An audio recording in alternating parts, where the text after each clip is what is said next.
नमस्कार दोस्तों, मैं एस्ट्रोलॉजर सचिन स्वागत और अभिनंदन करता हूं और उम्मीद करता हूं कि आने वाला मई का महीना आपका बहुत शानदार बीतेगा।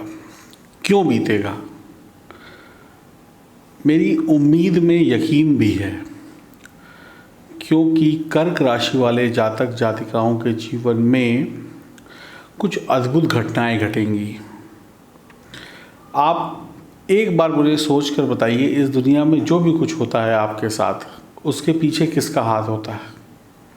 किसी इंसान का नहीं, उसके पीछे हाथ होता है ग्रहों का, ग्रहों के बनने वाले संयोग का। चाहे अच्छा हो चाहे बुरा हो, आप यही बात बोलते हैं वक्त खराब है, और वक्त किससे बनता है? ग्रहों से बनता है। आप यही बोलते हैं शायद भगवान नाराज़ हो गया, शायद हमने कोई बुरा कर्म किया जिसकी वजह से मेरा ये काम नहीं बना। ओहो, मौका तो बहुत अच्छा था लेकिन हम ही चूक गए। भगवान ने तो हमारे लिए रास्ते बनाए। मंदिर जाते हैं, घर में पूजा करते हैं, प्रसाद चढ़ाते हैं। क्यों चढ़ाते हैं? इसीलिए चढ़ाते हैं कि भगवान हमें अच्छा समय दिखाए। यही मंशा होती है आपकी। किसी को नौकरी की, किसी को प्यार की, किसी को इश्क की, किसी को बीवी की, किसी को बच्चे की, किसी को पति की, किसी को दौलत की, किसी को गाड़ी की, किसी को बंगले की इच्छा है। वही सब कुछ आप भगवान से मांगते हैं और हाथ जोड़कर कहते हैं भगवान मैं ये काम करने जा रहा हूँ, मुझे इसमें सफल बनाना। ऐसा ही करते हैं आप? बिल्कुल ऐसा ही करते हैं, अधिकतर नहीं सभी लोग। तो मई 2021 के महीने में आप जो कर रहे हैं वो आप करते रहिए, आपको कोई रोक नहीं रहा है। लेकिन जो संकेत या जो रास्ते ईश्वर ने आपको दिखाए हैं, उन संकेतों पर भी नज़र डालिए। 50% काम आप करिए भगवान से मांगने का, और जब जो वो दे रहा है उसको लेने का भी काम आपको करना पड़ेगा। तो ताली दोनों हाथों से बजती है। आप इधर से हाथ जोड़िए और इधर से हाथ फैलाइए भी, क्योंकि वो देगा तो आपको झोली तो फैलानी पड़ेगी। तो कब कब आपकी झोली में भगवान खुशियाँ भरेंगे और कैसे भरेंगे और किस प्रकार की खुशियाँ भरेंगे कर्क राशि वालों के लिए, मैं आपको इन 5-6 संकेतों के माध्यम से बताऊंगा। और ये फलित होंगे, ये सत्य है, इसमें ईश्वर का आशीर्वाद और ईश्वर की ही कृपा है। और ये जो जानकारी है कर्क राशि के सभी महिला पुरुष बच्चों के लिए है। और आप नाम राशि से हो चाहे आपकी चंद्र राशि कर्क है, तो ये वीडियो आपके लिए है। और निराशा कई लोगों को इस बात की होगी कि पिछले महीने हमें नहीं मिला तो इस महीने भी नहीं मिलेगा। पिछले महीने भी ईश्वर ने आपका पेट भरा था, इस महीने भी भरेगा। ये मत सोचिए कि आने वाला कल बुरा है, आने वाला कल अच्छा है तभी वो अच्छा है। तो आपको पहला शुभ संकेत जो प्राप्त होगा जब चंद्रमा 17, 18, 19 तारीख को कर्क राशि में लग्न में होंगे। शानदार अवसर आपका इंतज़ार कर रहे हैं। अगर आपका मूड बार बार ना बदला, कुछ सावधानी तो आपको भी रखनी होगी। तो अपने मूड को अगर आप बार बार नहीं बदलते हैं तो आपकी वो इच्छाएं पूरी होंगी इन तारीखों में जो आप पूरी करना चाहते हैं। बेशक हर बात आपकी पूरी होगी। थोड़े से भावुक ना हो, हर बात को दिल से ही ना सोचे, दिमाग से भी सोचना होगा। माँ का आशीर्वाद बढ़िया काम करेगा। आप पानी से थोड़ा सा बच कर रहें या पानी संबंधी रोगों से थोड़ा बच कर रहें। मित्रों के प्यारे होंगे, मित्रों से काम बनेंगे। और थोड़ा सा सावधान यहाँ पर करना चाहूँगा। खुशियाँ तो बहुत मिल रही हैं लेकिन थोड़ी सी सावधानी ये रखनी है इन तारीखों में। ये जो कोरोना की महामारी है, इसमें कोई ढिलाई नहीं होनी चाहिए इन तारीखों में। वैसे ढिलाई तो किसी भी तारीख में नहीं होनी चाहिए, लेकिन 17, 18, 19 तारीख को कर्क राशि वाले विशेष रूप से अपने आप को बचा के रखेंगे। पैसा वैसा आता रहेगा, इसमें कोई कमी नहीं रहेगी, सफलता आती रहेगी, लेकिन थोड़ी सी सावधानी की आवश्यकता ज़्यादा पड़ेगी। तो ये सब शुभ संकेत जो है, पहला शुभ संकेत अनेक खुशियों के साथ थोड़ी सी सावधानी मांग रहा है। दूसरा शुभ संकेत जो आपको प्राप्त होगा, पंचम भाव में केतु।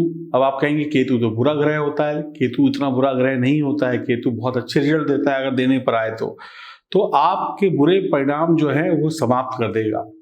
यानी जो आपको अशुभ मिलने वाला है केतु उसको समाप्त कर देगा और केतु से आपके अच्छे परिणाम मिलने शुरू हो जाएंगे। मुश्किल की घड़ी में आप अपनी जिम्मेदारियों को निभा पाएंगे। मुश्किल की घड़ी में केतु आपको रास्ते दिखा देगा। मुश्किल की घड़ी में जब कोई साथ नहीं देगा तब केतु साथ देगा। इस बात को दिमाग में बिठा लीजिए। आप हर काम सोच विचार कर करेंगे, अच्छे इंसान बनेंगे। आपकी नौकरी जो आप करेंगे उसमें अच्छा काम करेंगे, जिसकी वजह से आपके काम को पसंद किया जाएगा, आपके पास धन दौलत नौकर चाकर सब कुछ होंगे।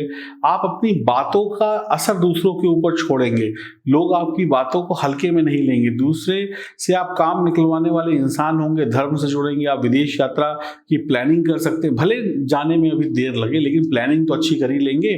बच्चों की शिक्षा पर आपका थोड़ा सा अधिक ध्यान देने की आवश्यकता होगी। प्रेम संबंध में थोड़ा तनाव हो सकता है लेकिन आप इसको संभाल लेंगे। आपकी कोशिशें विफल नहीं जाएंगी। तंत्र मंत्र के चक्कर, शॉर्टकट के चक्कर में मत पड़िएगा। थोड़ी सी सावधानी और बड़ी सुख सुविधाएं केतु आपको मई के महीने में देने जा रहे हैं। तीसरे शुभ संकेत की तरफ अगर बढ़ते हैं, जब सप्तम भाव में शनि होंगे, शश नामक शानदार पंच महापुरुष योग बनाएंगे। अब हर इंसान को सब कुछ नहीं मिलता है, 10 उंगलियां बराबर तो है नहीं।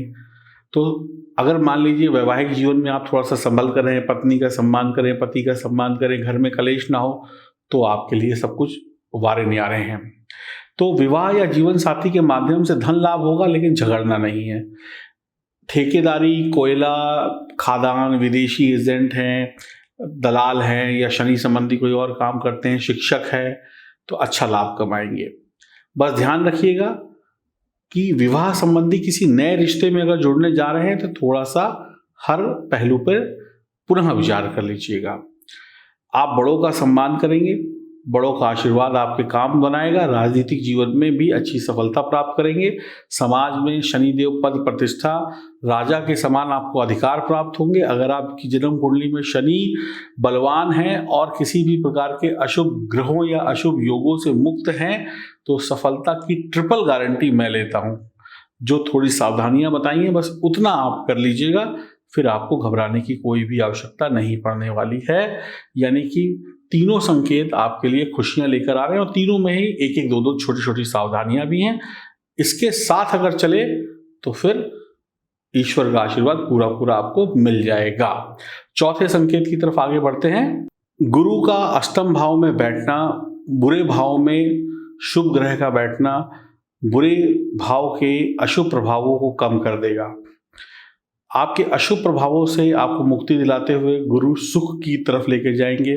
आपके शारीरिक और मानसिक रोगों से आपको मुक्ति दिलाएंगे, मुसीबतों को बहुत कम कर देंगे। लोग आपकी तरफ आकर्षित होंगे। आप खाली नहीं बैठेंगे। खुद की जीविका चलाने के लिए, परिवार को चलाने के लिए वो हर काम करेंगे, वो हर रास्ते गुरु आपको दिखाएंगे जिससे आप अच्छा जीवन बिता सके। तंत्र मंत्र से बचना होगा, पीपल के पेड़ की सेवा करनी होगी। गुरु नौकरी, व्यापार, शिक्षा के क्षेत्र में आने वाली कठिनाइयों से आपको बचाते हुए, रोग, दुर्घटना, एक्सीडेंट और गंभीर रोगों से आपको बचाते हुए, थोड़ी मेहनत ज़्यादा कराते हुए आपके घर परिवार की जिम्मेदारी उठाएंगे और आपका घर परिवार आपके हर काम को सही तरीके से चलाएंगे। जब भी मुसीबत आएगी ईश्वर आपकी सहायता करेंगे, इस बात की भी गारंटी है। दोस्ती यारी में व्यापार या कोई बड़ा सौदा ना करें। नास्तिक कभी भी ना हो, मांसाहार से बहुत दूर रहें। तो गुरुदेव निश्चित तौर पर आपको इस संकेत के माध्यम से मालामाल भी करेंगे और निरोगी भी बनाएंगे और चिंता मुक्त भी बनाएंगे और परिवार को भी अच्छी तरीके से समाज में सम्मान दिलाएंगे। पढ़ाई लिखाई आपकी हो, बच्चों की हो, बड़ों की सेहत हो, आपकी सेहत हो, सुधार अवश्य होगा अगर कुछ गड़बड़ है तो। पांचवें महासंकेत की तरफ अगर बढ़ते हैं तो दशम भाव में सूर्य 1 से 14 तारीख तक आपको उच्च पद देने वाले हैं। यानी शुरुआत आपकी अच्छी होगी महीने की। कार्य क्षेत्र में बड़ी सफलताएं, कोई अटका हुआ प्रमोशन, अटकी हुई सैलरी, कोई केस था, कोई लड़ाई झगड़ा था, सरकारी था या प्राइवेट था, उसमें आपको विजय प्राप्त हो जाएगी। फैसले आपके हक में आ जाएंगे। किसी चीज़ से मुक्त हो जाएंगे, यानी परेशानियों से मुक्त हो जाएंगे। बुद्धिमान होंगे, विद्वान होंगे, समृद्ध, सशक्त और बड़ी सफलता के हकदार होंगे। आप सूर्य को खुश रखने के लिए पिता का आशीर्वाद लेते रहें, सूर्य को जल चढ़ाते रहें और आपके जो लक्ष्य हैं, जो आपने सोचा था कि पिछले महीने नहीं हुआ, कि चलो छूट गया, तो इस महीने कोशिश जरूर कर लीजिएगा। निश्चित तौर पे सप्ताह के शुरुआत, महीने के शुरुआत में ही आपको रिजल्ट मिल जाएंगे। पहले दूसरे सप्ताह में ही आप अपने सारे काम कर लेंगे, बाद में भी बहुत बढ़िया रहेगा। लेकिन 1 से 14 तक कोशिश कर लीजिएगा, बिल्कुल रिजल्ट आपके हक में आ जाएंगे। एक अच्छे टीम लीडर होंगे आप, जनता के प्रिय होंगे। जहाँ जाएंगे वहाँ पर लाभ कमाएंगे, पीछे मुड़कर नहीं देखेंगे। बस सरकारी विभाग में हो या प्राइवेट विभाग में घोटाले मत करिएगा। नंबर 2 से दूर रहिएगा। तो आपको सूर्य का भी बहुत बेहतर परिणाम प्राप्त हो रहा है। तो छठे संकेत की तरफ अगर बढ़े तो शुक्र 4 मई से 11वें भाव में बैठेंगे। आमदनी ना बढ़े ऐसा हो नहीं सकता, शानदार होगी आमदनी, दोस्तों के साथ सहयोग मिलेगा, दोस्तों से सपोर्ट मिलेगा। मैंने पहले कहा दोस्तों से यहाँ पे व्यापार नहीं करना है, लेकिन सपोर्ट ले सकते हैं। रिश्ते बनेंगे, खुले विचारों के इंसान होंगे, गीत संगीत पसंद होगा, मनमौजी होंगे, फिल्मी दुनिया, टीवी, मीडिया या ग्लैमर की दुनिया या फैशन की दुनिया से जुड़े लोगों के लिए अच्छा वक्त होगा। विवाह के माध्यम से धन लाभ होगा, विवाह के कामों से धन लाभ होगा। तो कुल मिलाकर आपके लिए शुक्र यहाँ पर और अच्छे फल लेकर आ रहे हैं, सोने पे सुहागा कर रहे हैं। ये संकेत भी 4 तारीख से आपको मिलना शुरू हो जाएगा और मिलता ही मिलता चला जाएगा। फिर मंगल जो है वो महालक्ष्मी योग बनाएंगे। अब मंगल महालक्ष्मी योग बनाएंगे तो आपके खर्चों को कम करेंगे, टेंशन को कम करेंगे, पैसा लेकर आएंगे। तो अगर पैसा खर्च हो रहा है लेकिन पैसा आ रहा है तो किसी को भी कोई चिंता परेशानी नहीं होती है। आपके शत्रुओं को कम करेंगे, परेशानियों को कम करेंगे, यानी आपको कूल माइंडेड बनाएंगे। और गजकेसरी योग भी बनेगा इस महीने, लक्ष्मी नारायण योग भी बनेगा। इन सबके भी लाभ आप ही को मिल रहे हैं। तो ये पूरा महीना कहीं ना कहीं अच्छे योगों से भरा हुआ है। अब गुलाब के फूल में कुछ कांटे होते हैं तो कांटों से बच लीजिए और गुलाब का फूल तोड़कर उससे खुशबू का आनंद लीजिए। अब जन्म कुंडली में कोई सा भी ग्रह या कोई सा भी प्लेनेट आपका अशुभ अवस्था में है, कमजोर है, तो स्थिति थोड़ी बिगड़ेगी। अब जाहिर सी बात है, आप अगर स्वस्थ नहीं हैं तो आपकी भी स्पीड धीमी हो जाती है। तो अगर आपके ग्रहों को जन्म कुंडली में बुखार चढ़ा हुआ है या वो परेशान है या वो पीड़ित हैं तो उनकी दवा कैसे करेंगे, यानी कि आप कुंडली को दिखाएंगे हमें, हम कुंडली को जांचेंगे और आपके बीमार ग्रहों का इलाज करेंगे। और बीमार ग्रह जब सही हो जाएगा तो उसके शुभ परिणाम आपको और बेहतर तरीके से मिलेंगे। तो अपने बीमार ग्रहों का इलाज कराना शुरू करिए, दिए गए नंबरों पर संपर्क करिए। और वर्तमान में चाहे मई का महीना हो या आगे आने वाले महीने हो, जन्म कुंडली के मजबूत ग्रह और गोचर के मजबूत ग्रह आपको नंबर 1 बनाएंगे। तो हम अभी अपनी जन्म कुंडली के बारे में जानते नहीं हैं, उसमें ग्रह कई बार गड़बड़ बैठे होते हैं और हम उम्मीद करते हैं कि हमें पूरे परिणाम मिल जाए। तो जन्म कुंडली में भी ग्रहों का पूरा होना बहुत जरूरी है। बरसात अगर आएगी तो छतरी खोलनी पड़ेगी और बिना छतरी खोले तो भीग जाएंगे। इसी प्रकार से आपका ये जो गोचर है ये बरसात का मौसम है और छतरी जो है वो आपकी जन्म कुंडली है।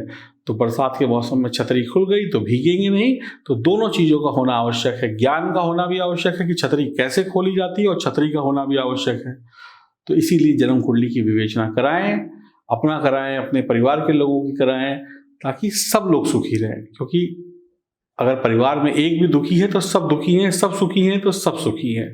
तो उम्मीद करता हूँ ये 5 संकेत आपको वो देंगे जो आपको चाहिए। बस थोड़ी सावधानी और पूरे महीने में ऐश ही ऐश। नमस्कार।